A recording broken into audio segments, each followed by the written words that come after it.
বন্ধুরা, আমরা এখন এসেছি তারাপীঠে। আমরা ভারত সেবাশ্রম আশ্রমে এসেছি। আপনাদের দেখানোর চেষ্টা করছি এখানকার বিভিন্ন ধরনের ঠাকুর মন্দিরগুলো।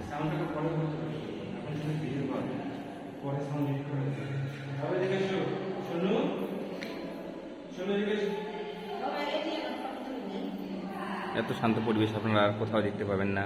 এখানে এলে আপনাদের মনটা জুড়িয়ে যাবে। আমার মা সঙ্গে এসেছে, এই যে দেখতে পাচ্ছেন আমার মা, আমার ভাই, আমার ভাইয়ের মেয়ে দেখতে পাচ্ছেন, আমার ওয়াইফ।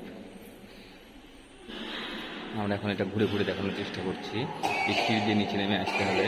নিচে নেমে এসে এই যে দেখুন, এখানে ঠাকুরের শ্রী শ্রী মৎস্য অবতার।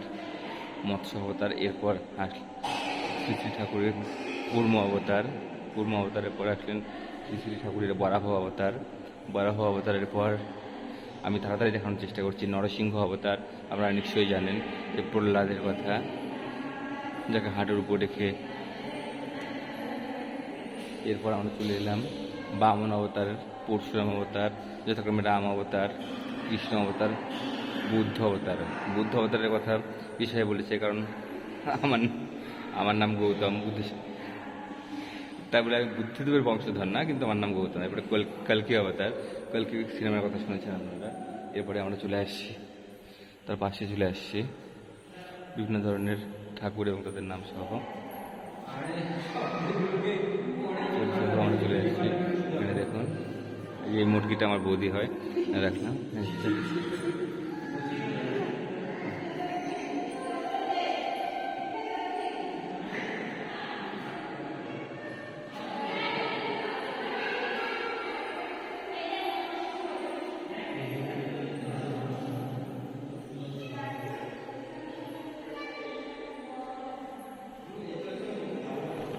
এখানে দেখুন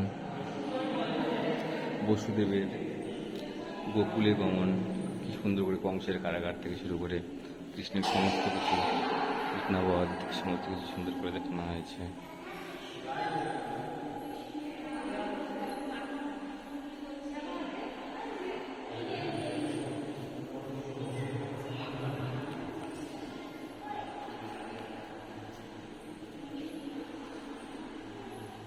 এবার আমরা দেখব শ্রী রাধাকৃষ্ণের লীলা।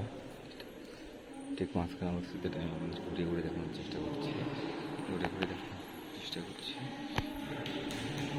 এই দেখুন কত সুন্দর ক্যামেরা লাইটগুলো।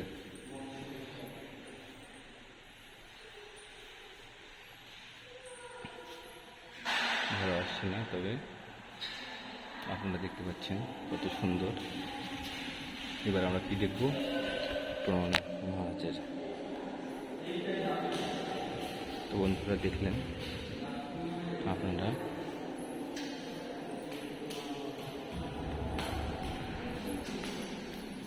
এবার প্রণানন্দ মহারাজের